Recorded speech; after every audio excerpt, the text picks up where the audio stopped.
ហើយអាទៅមុខសង្ស័យពោតអាំងហ្នឹងបាយច្រឡំហើយកដាលព្រៃមានអាណាគេមកលក់មកដូរអី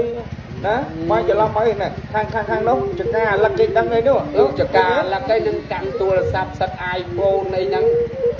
ហើយនោះនិយាយបែកមួយអាវសស្គុំចង់ស្អីលួចស្លាញ់អាសេអីអត់ចេះឆ្លោះកញ្ចក់អីមើលមុខខ្លួនឯងទៀតនេះយកកញ្ចក់ឆ្លោះនេះអស់អីឆ្លោះថ្ងៃមកចំអាកញ្ចក់រៃបាន់មើលអត់ឃើញតែខ្មៅបានល្អហើយ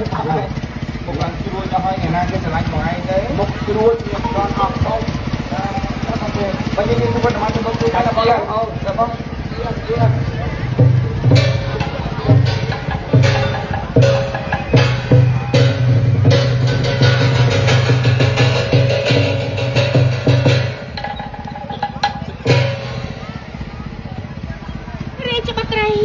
មានព្រះនាមមនីរស្មី